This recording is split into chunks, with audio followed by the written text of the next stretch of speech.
Antes de desmenuzar el libro y de que nos cuente cómo lo escribió y que es un trabajo de toda la vida, me parecía que era interesante vincular esto que traemos de afuera, que todos, ¿no?, tenemos con esto, y un poco también sacudirnos esa realidad.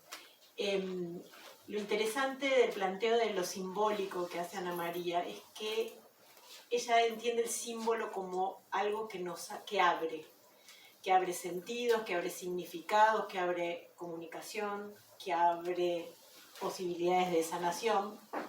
Y vivimos tiempos en que el pasaje es lo contrario, que el símbolo se clausura, y esto es lo que hay que interpretar, solo se puede decir las cosas de esta manera, si no lo decís así, te excluimos.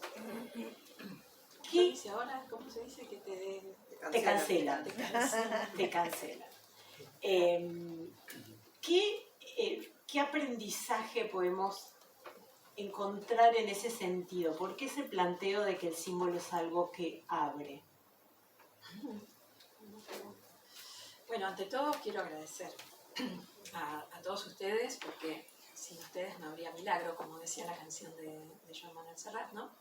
Y agradecer a todos los vectores, como decía Agustín, que nos hemos confabulado para que esto pueda suceder.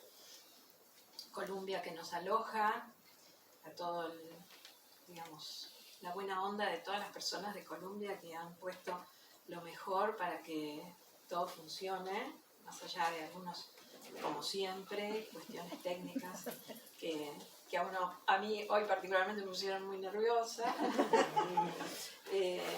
Pero bueno, eso es lo de lo profano. Eso es lo de lo profano, pero vivimos en el diálogo entre lo profano y lo sagrado, y ahí va un poco ya respondiendo a tu pregunta. Bueno, y para no olvidar, agradecer a Kairos, obviamente, que confió en mí para publicar esta obra, el Continente, que también hizo su edición acá en Argentina, y realmente acá está Andrés, que le agradezco muchísimo también toda la difusión y el apoyo que está dando al libro. Adriana, por supuesto, que está acá para dialogar y ayudarme a abrir el camino de este libro. Yo digo que los libros son hijos de papel, así que una vez que uno los pare, van haciendo su camino, ¿no? Y así con las florcitas casi el bautismo. Así que esto ya es casi un bautismo. Bueno, y no, por supuesto, last but not least, también, como decía Agustín, Revista Sofía, con Cristina, Caro y todo el equipo, así que me siento honradísima, sinceramente, muy emocionada. Con los que están acompañando desde otros planos también, así que, bueno, vamos al diálogo, a esta pregunta tan especial que largaste, Adriana. ¿Por qué? A ver, que ya me olvidé, pero... digamos, ¿cómo apropiarnos de estos símbolos o de la simbología desde esta idea de que abre, no que clausura, como estamos viviendo en estos tiempos? La verdad que el símbolo es bastante paradojal, es ambivalente, porque tradicionalmente el símbolo está asociado con el ocultismo, con lo esotérico, porque también el símbolo cierra. El símbolo puede abrir, pero también oculta. Y eso, más allá de que por ahí le dio mala prensa a lo simbólico, y sobre todo en este mundo académico atravesado por lo profano, y por supuesto todo lo que suene a espiritualidad en lo académico está mal visto y censurado, clausurado, como se dice ahora, ¿no? Entonces lo simbólico siempre fue también denostado, digamos, dentro de la antropología también. Pero bueno, desde hace unos años hay una rama especial que es la antropología simbólica, ¿no? Acá hay antropólogos por ahí que han seguido también de cerca mis debates con la academia, porque hace muchos años que yo vengo defendiendo el valor de lo simbólico, ¿no? Y el interés por el arte. Y digo que es ambiguo el símbolo porque esa es su propia naturaleza. Si no fuera ambiguo, sería un signo, y ahí viene una gran diferencia. El signo simplemente denota algo, nos indica, bueno, luz verde, avancemos, luz roja, paremos. No hay mucho misterio, ¿no? Si hubiera ambigüedad en los signos estaríamos todos chocados. Bueno, pasa. También pasa. Hoy que todo vale, claro, también puede ser que sea por eso. En cambio, el símbolo tiene otra dimensión, tiene otra estatura, para mí pertenece a otro plano, ¿no? Porque el símbolo no es unívoco, no dice solamente una cosa, dice muchas. Entonces, es abierto precisamente porque connota, no denota, connota. Y al connotar, ese circuito del significado, de la generación de significado, se completa con la intervención del observador, del intérprete, del que está observando, en todo caso, una imagen o decodificando un símbolo. Y aún así no se cierra. Es un significado que promueve esa imagen o ese símbolo en un momento determinado, en una circunstancia particular, en un contexto. Por eso es tan complejo porque depende de tantos factores y los factores son impredecibles, que allí reside realmente la riqueza de lo simbólico, ¿no? Yo notaba como curiosa de estas disciplinas, de estos abordajes, y también como observadora del sufrimiento humano, que en los últimos tiempos ha tomado también características especiales. Y hay una búsqueda más intensa en los últimos años, o por lo menos una búsqueda más visible en los últimos años de este tipo de terapias, caminos de espiritualidad. En tu trayectoria en el estudio, ¿notas alguna diferencia de 20 años atrás, 30 años atrás? Bueno, tengo que decir que sí, porque yo escribí otro libro que se llama Del reloj a la flor de loto, y si no diría que la flor de loto se está marchitando. Y realmente confío y tengo la experiencia todos los días de que más allá del momento tan oscuro que estamos viviendo, realmente casi apocalíptico, casi no, o apocalíptico, yo visualizo cuando uno amplía su percepción y afinás, digamos, encontrás señales del cambio de la conciencia. Y una de las señales es el despertar de la espiritualidad, que creo que justamente ahí reside el interés renovado, la vigencia del interés en el chamanismo como un camino espiritual, no solo como un tema de investigación o de curiosidad, porque no es, como decía Agustín, mi aproximación no es por el exotismo, ¿no? Mira, qué raro esos chamanes, esos brujos de la tribu del Amazonas allí perdidos.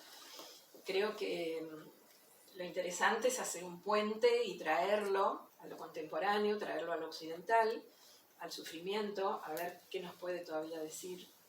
Y en ese sentido es como, bueno, que podemos encontrar la vigencia. Sí, ahí creo que es un gran aporte y es una de las razones por que yo había admirado tu primera obra y ahora mucho más esta, que generalmente la ciencia o digamos, la academia en general toma estas cuestiones y las pone como en lo exótico, ¿no? Y cajitas. Sí, o incluso ahora que hay en algunos lugares donde, bueno, se va a incorporar la medicina ancestral o de pueblos originarios, es como lo pintoresco. Y vos lo que propones es cruzar ese puente que separa eso como una expresión de un grupo o de una etnia para convertirlo en universal. ¿Ese camino es posible? Bueno, sí, yo creo positivamente que es posible, creo que lo digo desde mi propio camino, mi propia experiencia personal y la de muchos que conozco acá, y de muchos años de estar transmitiendo este conocimiento y compartiéndolo y viendo el efecto transformador que tiene, ¿no? El chamanismo en las personas que están abiertas, que están en búsqueda, que como todos estamos necesitando sanación, porque realmente lo que está subyaciendo a este apocalipsis contemporáneo es una profundísima necesidad de sanación anímica. Y hablar del alma, bueno, Sofía ha sido justamente una de las promotoras, ¿no? Pioneras de poder hablar del alma con una dimensión no solamente religiosa, que nos hablaban los curas, el alma, o los poetas, el alma como una experiencia personal, como una dimensión interna y externa. Y en ese sentido, ¿crees que esa búsqueda, porque no deja de ser una búsqueda por ahora personal, ¿no? Individual, estamos cerca de dar ese salto a convertirlo también en algo colectivo que no solamente nos calme el sufrimiento personal, sino que nos ayude a enfrentar este apocalipsis, como dice nuestra amiga Cristina? Por eso lo aclaro, porque se miraban cómplices, todo el mundo sabe que la del apocalipsis es. Bueno, obviamente no puedo decir, porque esto forma parte de la incertidumbre que es el momento actual. Y de que realmente no creo que esté en manos de nadie poder saber si esto se va a producir. Creo que el gran desafío del momento actual es que estamos en un momento de bifurcación, como se dice en la teoría de caos. Un momento en que un sistema hipercomplejo, hipervulnerable, hipersensible, como nuestra sociedad, nuestra cultura, la humanidad en su conjunto, tiene que reorientar, ¿no? Recalcular, como dice el GPS. Y puede elegir un camino equivocado. ¿Quién te garantiza? Pareciera que vamos hacia realmente... Bueno, Apocalipsis no es, definitivamente, que no es el fin del mundo, pero sí que es una transformación profunda. Entonces, ahí quisiera agregar algo más, la importancia del trabajo de la conciencia, ¿no? Porque el cambio personal, la transformación personal, hoy por hoy, no es un escapismo, una salida hedonista, individualista, es verdaderamente un camino de transformación. Ya sabemos que lo particular se refleja en lo colectivo y viceversa. Entonces, trabajar sobre uno mismo y realmente encarnar lo que uno va aprendiendo en este camino es un desafío enorme, porque cada paso que uno da en el camino personal es un paso que se agrega al camino colectivo. Me recordé una frase de Woody Allen, que no sé si la conocen. Hace unos años él dijo: la humanidad más que nunca se enfrenta a una encrucijada. Un camino conduce a la desesperación, el otro a la destrucción total. Quiera Dios que elijamos bien. en ese dilema, ¿no? ¿Qué dilema? Claro. Uno de las dos parece muy alentador. Bueno, habría que decirle a Woody Allen, puede haber un camino del medio, ¿no? O me la recordé de pronto porque quizás en esa elección de la desesperación, que es, ¿no? Desesperarse también es perder la esperanza. Claro. Quizás este tipo de trabajos la recupera, ¿no? Vos hablás en el libro de estos procesos de recuperación del alma, que de alguna manera son facilitados por chamanes desde distintas perspectivas, que más allá de que uno lo pueda tomar, pues lo interesante de esta sabiduría es que uno le puede entrar por capas, ¿no? Uno puede apropiársela y considerar la magia total, otro tomarlo como un momento de meditación y de conexión con un yo más íntimo. Pero en ese momento de recuperación del alma, ¿no? También hay una esperanza de, bueno, quizás era yo sin esto que estaba perdido. ¿Cómo lo hacen? ¿Cómo lo hacen los chamanes? ¿Decís? Bueno, estaría bueno poder tener esa condición. La verdad es uno de los estadios de mayor profundidad, digamos, en el trabajo chamánico, ¿no? Se considera que la pérdida de alma es una de las formas de la enfermedad dentro de la cosmovisión chamánica, ¿no? La pérdida de alma es como cuando, si imaginamos el alma como si fuera una esfera, por poner una imagen, y algún pedacito se ha desprendido por un hecho traumático, un accidente, un susto, un mal que alguien puede querer hacer a la persona. Y entonces el alma de la persona, si la imaginamos como una esfera, yo me la imagino como una esfera luminosa, podríamos decir, y tiene fisuras. Entonces la tarea del chamán es primero ver más allá de lo material para ver dónde está la fisura, dónde está la pérdida de alma, dónde es que se fragmentó esa alma. Y después ir a buscar ese pedazo de alma, alguno de los planos del mundo, esa es su habilidad, podríamos decir, viajar y hacer lo que tenga que hacer, encontrarla y reintegrarla. Digamos que esta es muy, muy interesante porque la concepción de salud para la mirada chamánica es una concepción integral, holística. Que es un poco lo que hoy intenta superar la medicina, ¿no? Entender que no es... Bueno, sí, algunos enfoques, digamos, ¿no? Que otros están muy en la mirada reduccionista, entonces es solo el cuerpo. Pero el chamanismo, la cosmovisión chamánica incluye el cuerpo físico, el cuerpo energético, el cuerpo espiritual, emocional, etc. Y alinear todos esos cuerpos, esa es parte de la tarea de recuperación de alma. Entonces, la verdad que si nosotros extrapolamos este concepto puramente chamánico, ¿no? Es una de las formas de curación, la recuperación de alma que se hace con el viaje de tambor, etc. Si lo extrapolamos a lo colectivo, podríamos pensar, acá también hay que pensar que hay un alma colectiva, en Occidente tenemos un alma colectiva, ese ya es un primer salto abductivo importante, ¿no? Que, digamos, considerar que hay en la dimensión álmica de lo colectivo. Si Occidente está sufriendo las consecuencias que ha traído justamente un desarrollo que fue muy útil, operativamente lo sigue siendo, es la base de nuestro mundo, no podemos abdicar ni volver para atrás, pero eso ha tenido un costo. El costo es la fragmentación, el corte con ciertos niveles, dimensiones, entre ellas la dimensión del alma, la dimensión de lo espiritual, la dimensión de lo emocional, la dimensión de lo femenino, la dimensión de lo irracional, en fin, hay muchas.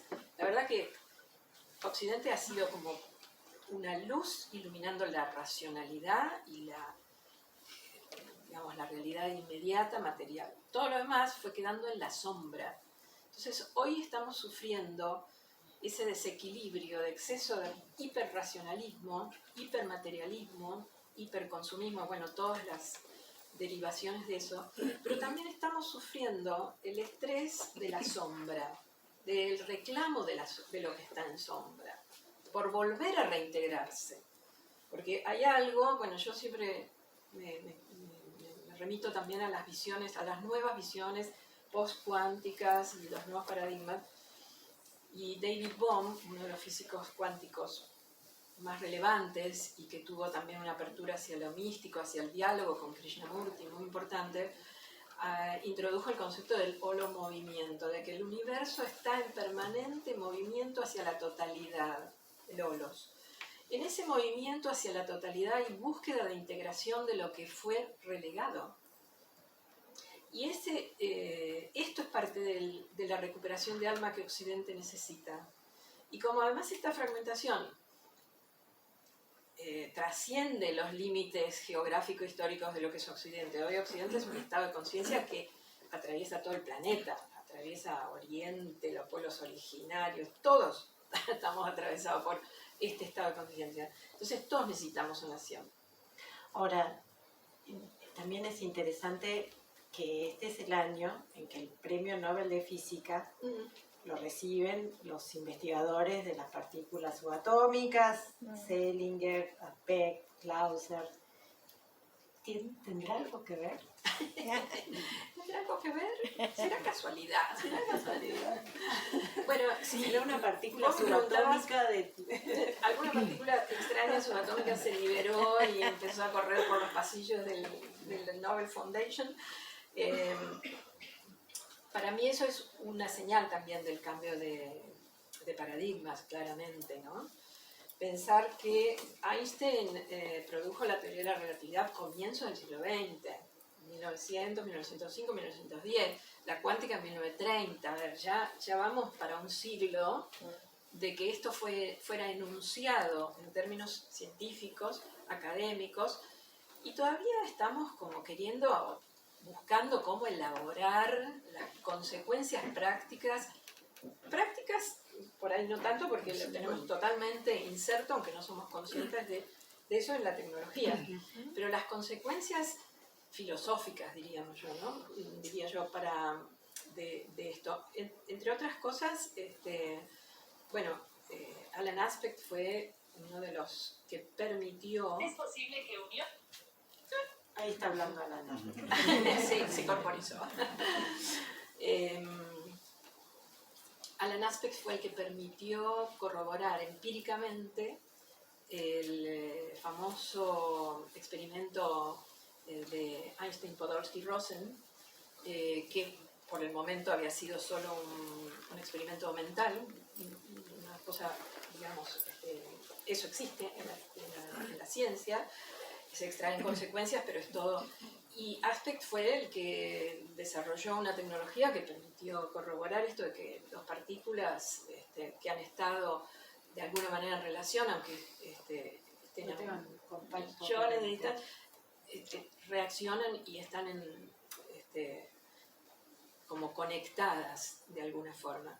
Y bueno, estamos ahora dándole un premio Nobel a un señor que encontró la forma de demostrar que esto es así. Que el mundo, a ver, ¿qué consecuencia trae esto? La corroboración de que estamos todos absolutamente interconectados. De que el mundo es interrelación, esto que dicen los chamanes, que dicen los místicos, que vienen diciendo los filósofos, los teósofos, etcétera, etcétera, hace muchos años, como una experiencia íntima, bueno, se ha corroborado también por los medios de la ciencia. Entonces, eso también dice algo, ¿no?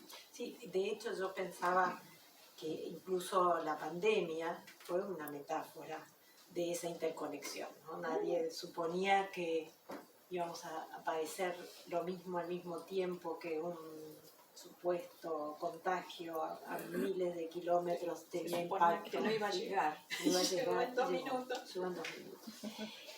Y de toda esta universalidad, ¿cómo fue que decidiste capturarlo en este libro? ¿Cómo entra un universo tan inefable e inabarcable en un libro? Tiene sus buenas páginas, hay que decirlo, pero no deja de ser un libro.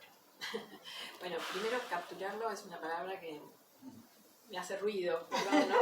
Porque no creo que se pueda capturar nada de todo esto, pero sí tratar de acercarse. Y creo que parte de este libro, como también el anterior, pero también me llevó muchísimos años escribirlo y tuvo muchas formas, etapas. Bueno, los libros, mi experiencia es que no son así, pum, ¿no? Llevan un proceso de maduración, se cocinan como a fuego lento. Y tienen vida propia. Y además tienen vida propia, exactamente. Y de alguna forma, en este libro yo vuelco lo que ha sido mi tema de investigación. Yo fui investigadora con ese 35 años, así que me jubilé el año pasado. Y empecé trabajando en el arte rupestre de Patagonia, pasando por computadora, circulito, puntito, puntito, puntito, puntito, para llegar a decir que había tanto puntito, tanto circulito. Y cuento una anécdota en el postscriptum, que es la parte chismosa del libro, se les recomiendo, en un congreso de arqueología en Calgary, Canadá, vaya, voy a exponer. Estaba en plena furor semiótico yo, y mi profe... Es tremendo, hay que decirle el furor semiótico.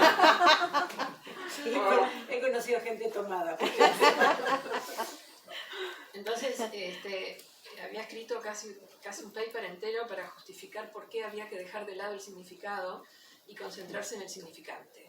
Nada que tuviera nada que ver con el significado. Y bueno, no sé, la vida me favoreció porque entre el público estaba un profe emérito que era Terence Reader, profesor de la Universidad de Texas Austin, que se me acerca, pero con una humildad y un cariño que yo se lo agradezco todavía hoy.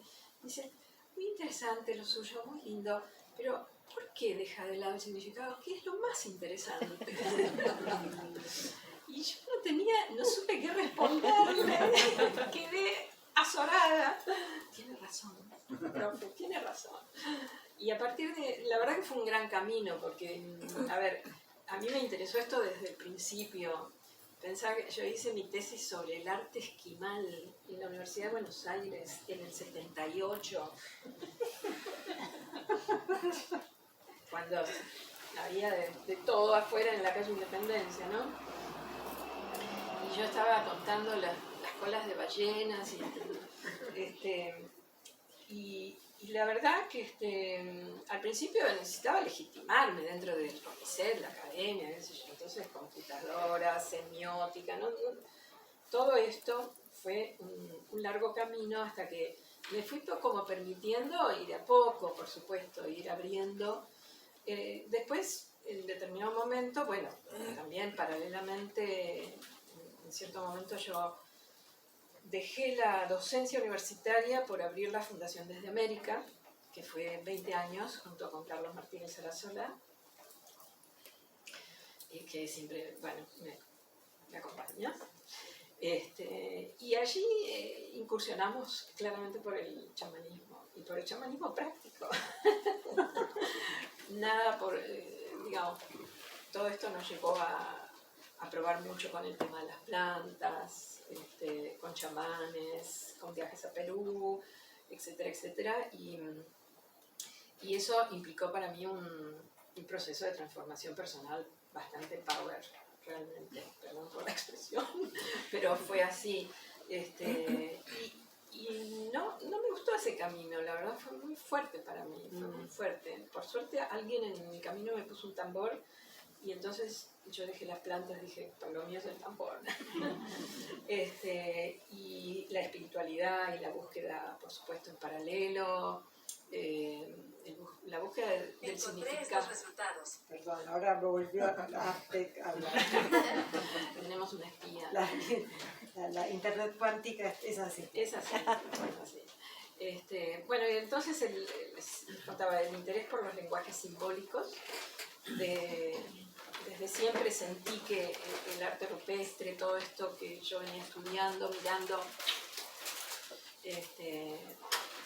con tanta, a veces, viste, mirando y no entendiendo nada, simplemente pudiendo decir 1, 2, 3, esto es un círculo, esto.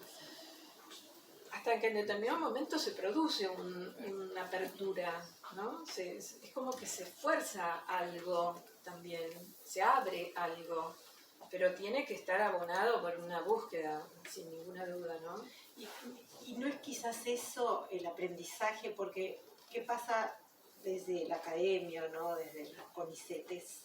Que uno va con la certeza de que yo voy a decir, ¿no? Y esto es así, lo voy a mostrar y tengo el procedimiento y los parámetros, la metodología, y de pronto te encontrás en estos ámbitos en donde uno no entiende, no sabe, no puede explicarlo, ¿no? Y entonces ahí hay como un proceso de constatar lo humilde que uno tiene que ser cuando se acerca a cualquier objeto científico, ¿no? El chamanismo en tu caso, pero cualquier otro también implica una humildad. Sí, lo que pasa es que en general la ciencia y el paradigma científico oficial es bastante orgulloso de sí mismo y escucha poco, o se abre poco, digamos, y busca siempre como imponerse sobre el objeto. Bueno, de hecho, la palabra autoridad se usa para decir, ¿no?, una fuente de autoridad, una fuente autorizada, y que tiene una misma base. Sí, pero también tiene otra acepción la palabra autoridad, que a mí me gusta más, te diría. Y recuerdo en esto a nuestro común amigo Alejandro Lodi, que me lo hizo aprender en algún momento, que es el ser autor de, el ganar autoridad por ser autor, por ser el que lo hizo, el que lo experimentó. Vos hablás de hablar desde un lugar que no es me lo contaron, lo leí, lo creo porque me bajaron línea. Es, esto lo viví, esto lo experimenté, esto lo descubrí, entre comillas, porque creo que realmente hay un fenómeno distinto, ¿no? No es, el descubrimiento. Un fenómeno interesante de apertura y de ósmosis entre un campo de conocimiento al que uno respetuosamente empieza a poder acceder. Vos nos compartiste imágenes que fue muy, muy lindo ver cómo se había concitado como un ambiente sacro, ¿no? Mirando las imágenes, el libro es generoso en imágenes. ¿Qué tendríamos que ver ahí? Bueno, yo digo que el arte chamánico es una invitación. Si uno lo observa con esa actitud, sin prejuicios, sin decir, bueno, ya queriendo cerrar rápidamente, esto es tal cosa, esto es tal otra, el fenómeno se puede producir de que empieza a hablarte, o te empieza a... Primero, bueno, también está la sensibilidad, ¿no? La apertura. Que lo interesante de estas imágenes, que son antiguas, pero llegan hasta lo contemporáneo, porque nos siguen emocionando, nos siguen hablando, nos siguen interpelando, como se dice ahora, siguen resonando, siguen diciéndonos algo. A ver, ¿qué hay acá, no? Hay algo. Cuando empezás a, por ahí, conocer un poquito más, porque, bueno, el fenómeno de la interpretación es un fenómeno también de proceso, no es solo así que te baje del cielo, sino que hay que aportarle estudio, conocimiento, contexto. Bueno, ahí se abre todavía más la dimensión del significado. Y hay una dimensión muy profunda del significado que vos mencionaste al principio, que es la dimensión arquetípica, que por eso nos toca, porque estamos todos tocados por los arquetipos, porque eso es una dimensión universal, que según Jung tiene que ver con esa zona de la mente, ¿no? El arquetipo es a caballo, es como el símbolo. Entonces, también es interesante que el arquetipo resuena y que nosotros a la vez que recuperamos y generamos un nuevo significado a esa base arquetípica, ayudamos a la creatividad de los arquetipos, que no son formas físicas. ¿Cómo sería? El proceso, los arquetipos se tienden a ver como formas fijas, como si fueran moldes que están ahí en una especie de limbo, ¿no? Eterno. De hecho, tiene su resonancia platónica, obviamente, la palabra arquetipo, ¿no? Arquetipo, tipo arcaico. Sin embargo, la psicología transpersonal y los nuevos paradigmas también en la psicología han abierto esta posibilidad de pensar dinámicamente todo lo que es producción de conciencia. Entonces, cuando nosotros recuperamos un significado, recuperamos quiero decir, no es que el significado ancestral, sino que eso nos dice algo y nosotros le agregamos algo, porque ya lo estamos registrando, ya estamos resonando. Y entonces ahí se produce un encuentro, y en ese encuentro, como en este diálogo, sale algo nuevo que no lo teníamos pensado. Y eso nuevo es algo nuevo que aportamos a ese, podríamos decir, campo de conciencia colectiva, Y es un campo generativo, no es un campo estable, ¿no? Eso es lo lindo, eso es lo, yo creo, lo enriquecedor, lo prometedor, lo esperanzador, hasta te diría, de estos trabajos. Por eso nos armaste Este setting. A ver, contanos por qué. Primero porque me gusta embellecer los espacios. Eso es no solamente por una cuestión estética, sino porque sentí que tiene su significado. Bueno, todo lo que hay acá tiene su significado. Y uno cuando entra en estos caminos también aprende a que todo hace. Esto fue para mí un evento muy importante y yo sentía necesidad de estar acompañada por los espíritus guardianes, los animales de poder, las hojitas de pop. Contame un poco, ¿eh? ¿Por qué? Porque no lo hablamos y está bueno compartirlo. Este es uno de mis tambores, el último, que lo pinté con el colibrí. Es un colibrí Haida. Haida son un grupo étnico de la Columbia Británica, que no sé por qué razón, pero a mí siempre me ha atraído lo del Ártico. Pero bueno, mi primer tambor lo pinté con un salmón, Haida también, y es uno de mis animales de poder, digamos. Bueno, cuando uno empieza a explorar a través de los viajes, ya sea con plantas, ya sea a través del viaje con tambor, que son las dos vías básicas que se utilizan, a veces se unen, ¿no? Una cosa importante del chamanismo es la sinergia, la sinestesia, que es uno de los fenómenos que explico bastante ahí, la fusión de diversas vías de estímulos perceptivos, sensoriales, ¿no?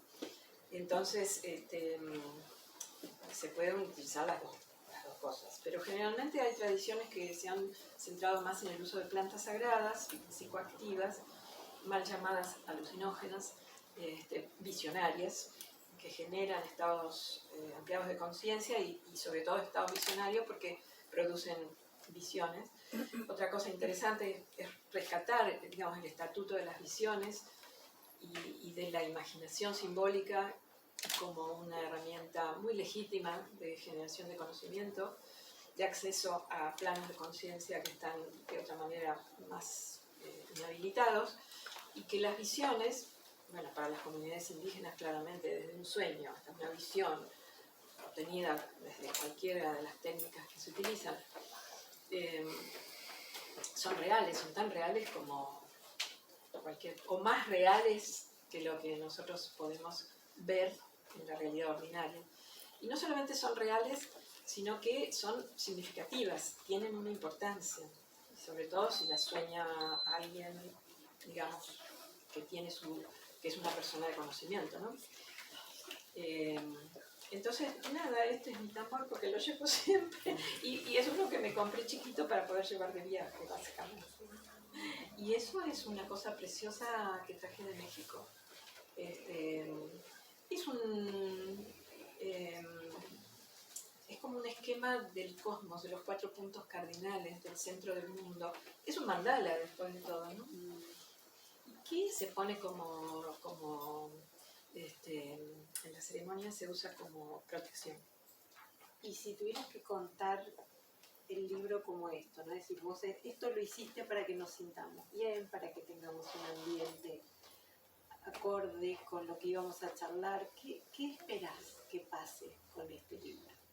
¿Qué espero que pase? Bueno, no sé, la verdad que mucho no espero que pase nada en particular, que la persona se sienta atraída, sí, convocada en el sentido de que, bueno, por ahí resuene, sí que sea una invitación, me sale esa palabra, invitación a profundizar, a ver más, a encontrar un aspecto que antes por ahí no había visto.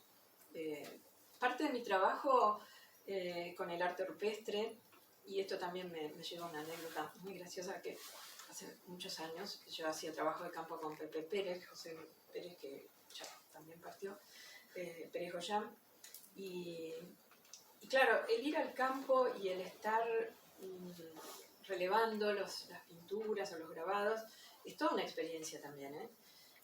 El primer día uno no ve nada. A es lo más importante, qué sé yo. El segundo día ves alguna cosa más. Al último día, cuando te está yendo y ya, uy, esto no lo relevé, bueno, ves siempre algo más, ¿no? Y él me decía que yo le hacía hablar las piedras, porque siempre veía algo más. Y tal vez eso pueda ser una linda imagen para el libro. Ahí hay una frase en la parte del chisme del libro, el final, que dice, mirar lo que se descarta, Así, mirar y volver a mirar hasta que en un momento mágico logramos ver. así es. ¿Qué podríamos lograr ver? Ya no desde aquellos que tienen una búsqueda espiritual, sino más allá. No creo que tu libro anterior de alguna manera venía a poner en cuestión eso que muchos empezamos a ver, que esos paradigmas no dejaban de ser un paradigma, que incluso en la misma lógica racional también había paradigmas en conflicto, como lo decía. Y ahora estamos en un momento en donde eso ya no explica este mundo, no ayuda, no aporta, ¿no? E incluso la misma sociología ya no nos explica lo que está pasando en el mundo. ¿Qué podría tomar o qué otras disciplinas podrían enriquecerse de esta experiencia del chamán? Bueno, sí, claramente muchas convergen en esta mirada, como también señalaba Agustín, además de la antropología, que es un poco desde donde tradicionalmente se ha enfocado el chamanismo, y desde mi mirada es antropológica, cultural, siempre transcultural, ¿no? Busco esto de lo universal detrás de las diferencias de la cultura. Sin duda la psicología, pero sobre todo la psicología transpersonal, no la psicología psicoanálisis, ¿no? Esta psicología que busca también una explicación o dar cuenta del fenómeno místico, del fenómeno religioso, del fenómeno espiritual, de la necesidad de ampliación de la conciencia. Se llama antropología de la percepción también, o antropología de la conciencia, hay como una rama hoy en día. El estudio de las religiones comparadas, bueno, uno de mis referentes enormes es Mircea Eliade, claramente, el estudio de los mitos, de los símbolos, Jung, bueno, también, obviamente, la etnobotánica, con todo el saber que también ya es una disciplina, digamos, ¿cómo se dice? Interdisciplinaria, porque es botánica, etnobotánica, ¿no? Es el conocimiento o el estudio del conocimiento que las culturas tradicionales han hecho de su flora básicamente, porque las sustancias psicoactivas provienen fundamentalmente de las plantas, también de algunos animales, pero de las plantas. Y lo que es la farmacopea, bueno, ahí hay un campo inmenso. Me perdí. Yo agregaría que también, me parece que la medicina también puede entender. Desde ya, me acordaba de la medicina, digamos, en un momento en donde también estamos replanteando lo que es la medicina deshumanizada o compartimentada, ¿no? Esta mirada integral que también entiende el sufrimiento de la persona desde otro lugar, no solamente desde lo mecánico que pueda tener el cuerpo. Lo que se llama la complementariedad de las medicinas, sobre todo en otros países. Acá el curanderismo está muy mal visto, es como un brujo, qué sé yo, bueno, mala praxis o ejercicio ilegal de la medicina. En Perú, por ejemplo, el médico vegetalista tiene carné de curandero, es decir, porque puede curar con plantas. En Perú, en Ecuador, digamos, donde estas culturas están por ahí más reconocidas y estos saberes están más aceptados y legitimados. Y lo interesante es que en las comunidades tradicionales hay una aceptación más abierta de la complementariedad de las medicinas. Cuando es para chamán, lo mandan al chamán. Cuando es para el consultorio, lo mandan al médico. ¿Sí? Y tienen clarísimo cuándo es para una cosa y cuándo es para la otra, ¿no? Y ahí es donde funciona esto de decir, bueno, a ver, ¿en qué medida podemos dialogar? Porque tiene que haber un respeto recíproco, por supuesto, y también una aceptación de la especificidad, ¿no? Y una aceptación también de esa percepción, vos hablabas de interpretar los signos, ¿no? Y creo que el respeto por la creencia del otro, el saber del otro, la percepción del otro también es parte de ese viaje chamánico. Bueno, para empezar, la aceptación o el respeto por la diversidad cultural, no solamente por la cultura, sino por la cosmovisión. Es decir, porque el otro tenga otra forma de ver el mundo, ¿no? Ahí es donde se abre una posibilidad de un diálogo intercultural o transcultural que me parece sumamente enriquecedor para este momento, ¿no? Si la etimología del chamán es el sabio. El que sabe. El que Sí. sabe. Vos serías como una chamán. No me gusta atribuirme esa. No, porque yo sé lo que hacen los chamanes. No. Ojo que tampoco hay que romantizar, ¿no? El mundo indígena tiene sus luces y sus sombras como todos los mundos, y los chamanes ni hablar, porque el chamán es una persona que tiene una vocación que se le manifiesta generalmente de manera así dramática, ya sea a través de un sueño, de un accidente o lo hereda, y no puede desconocerla, porque la verdad que la vocación chamánica, si vos te haces el sonso y querés escaparle, sacarle como, perdón, me sale una expresión, sacarle el culo a la jeringa, es peor, es terrible, te puede costar la vida, a vos y a tu entorno. Es decir, que el que recibe la llamada de la vocación chamánica es un camino que tiene que seguir. De entrega absoluta, ¿no? Y con muy duro, de muchas iniciaciones. Bueno, el tema de la iniciación básicamente es un tema muy importante de la cosmovisión chamánica, que es una de las cosas que más desafía, diría yo, la mirada occidental. Y nosotros queremos todo medio fácil, medio cómodo, medio sin sufrimiento, ¿no? Sin dolor. Y la verdad que el chamanismo muestra que, primero, la vida no es lineal, es cíclica, hay etapas que tienen que morir, y uno tiene que morir con esa etapa para poder renacer a una nueva etapa. Y que si no, te quedás como un vegetal ahí, ¿no? Haciendo la plancha toda la vida. Esa es una linda imagen para reformular lo que habíamos planteado del Apocalipsis, ¿no? Por ahí estamos viviendo tiempos. Me parece lejos del micrófono, no sé si se escucha. Decía que quizás esto que decís es una linda imagen para reformular aquello con lo que empezamos, de que también estamos viviendo una despedida de formas que nos ayudaron o que nos trajeron hasta acá, pero que ya es tiempo de dejar. Sí, que te diría que con nuestro apego a lo material, porque no solamente por nuestros egos, sino por la cultura nuestra, que es materialista, claramente nos sentimos seguros en lo material, en las posesiones, en lo que se supone que somos, etc. Decir, bueno, tengo que desprenderme de esta identidad. ¿Quién dice con facilidad eso? Y sin embargo, estamos siendo invitados, no solo a nivel individual, sino a nivel colectivo. Empujados. Por ser, polar, ¿no? Invitados. A veces es como, una patadita. Yo para cerrar quería destacar que el libro es sumamente didáctico, como le decía, tiene distintas puertas de entrada. Para el que le interese este juego de lo simbólico, de lo arquetípico, para que le interese también esta tradición chamánica que está tan conectada con las culturas americanas, y que también plantea preguntas, y eso está buenísimo, y hay también una lógica simbólica que deja evocar.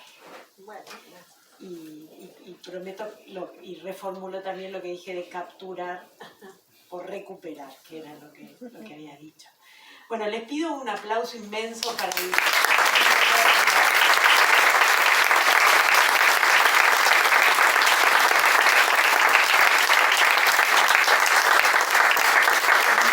Muchos éxitos en este libro, muy muchas conversaciones más. Seguramente, eso sin duda, porque conversar se habrán dado cuenta. Me encanta. Muchísimas gracias, la verdad, me siento enormemente emocionada y gracias de nuevo. Y bueno, espero que se vayan así con esa inquietud, esa llamita de seguir leyendo y aproximándose. Y acá estamos, abiertos. Muchas gracias. Ana Gracias, María. Adriana. Muchas gracias. Gracias.